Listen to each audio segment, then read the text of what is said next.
Meu nome é Jaine de Fátima Machado da Silva, sou mestranda em Letras do Programa de Pós-Graduação em Letras da Universidade Federal de Santa Maria e o meu trabalho se intitula Concepções de Linguagem e Respectivas Condições de Produção, uma relação constitutiva. Este trabalho ele tem como aporte teórico-metodológico a articulação da análise de discurso de língua francesa com a história das ideias linguísticas. Por isso, tomamos livros didáticos como objetos discursivos e também como instrumentos linguísticos. Nos fundamentamos também em Petrie, quando ela formula a noção de movimento pendular, esclarecendo que o dispositivo teórico-metodológico da AD se constrói num movimento pendular entre teoria e análise. Por isso, neste trabalho, nós não teremos uma sessão dedicada exclusivamente à teoria e outra dedicada exclusivamente à análise.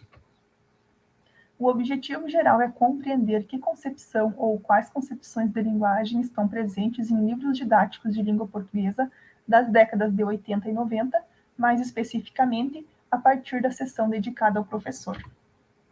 Os objetivos específicos são descrever a organização de cada uma das sessões dedicadas ao professor, reconhecer os discursos presentes nessas sessões e verificar como as condições de produção estão presentes nos recortes analisados. Este trabalho, então, nós propomos como corpus sequências discursivas recortadas da sessão dedicada ao professor em livros de oitava série das décadas de 80 e 90 da autora Magda Soares. Neste quadro 1, então, temos as sequências discursivas 1 e 2.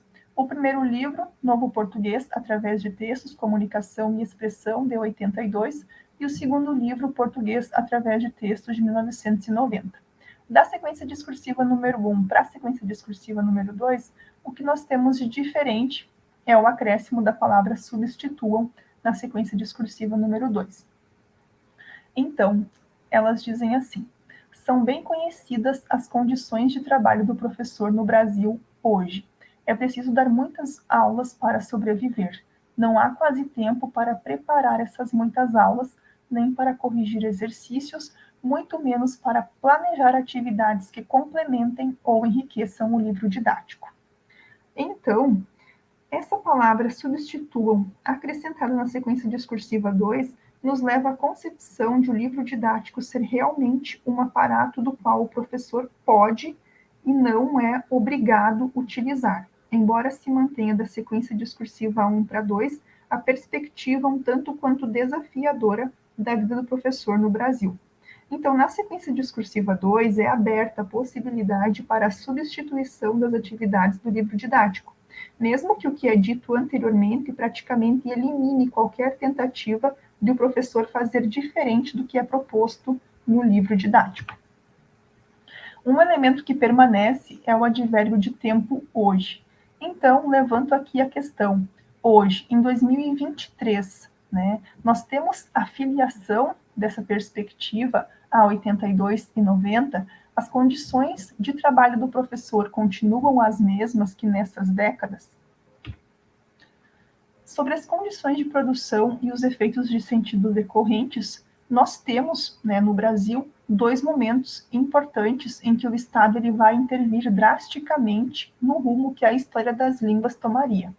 Nós temos em 1757 o decreto de Marquês de Pombal, então, o qual proibia tanto o uso quanto o ensino de língua que não o português, e nós temos em 38 o decreto-lei de número 406, no artigo 93 desse decreto fica definido que o ensino se daria em português, independente da matéria, e também que todos os livros a serem utilizados no ensino primário seriam escritos unicamente em língua portuguesa.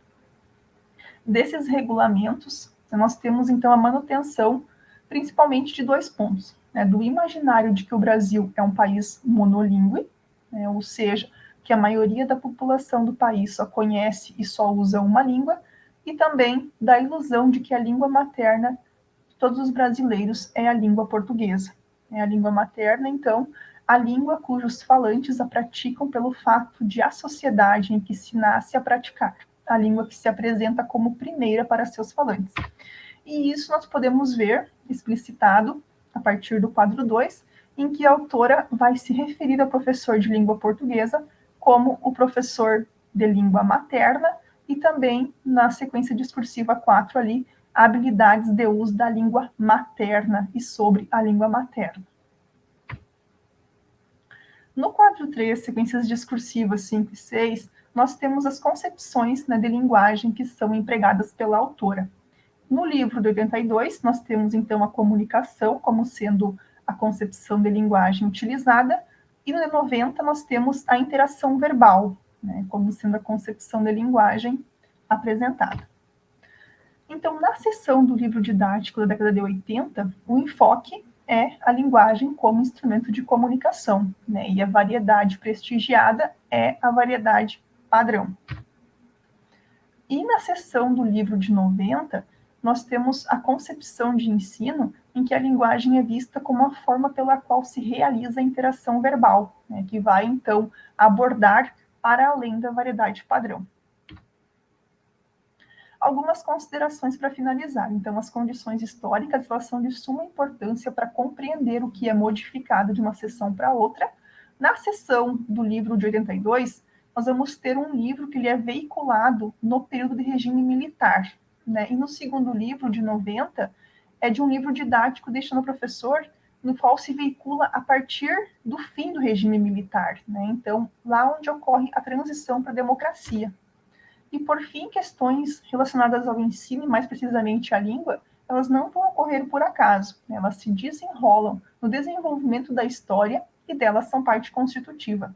A relação da língua com a história faz com que não consigamos, a partir de uma perspectiva discursiva, tratar daquela sem tratar desta. E, por fim, aqui estão as minhas referências. Grata pela atenção.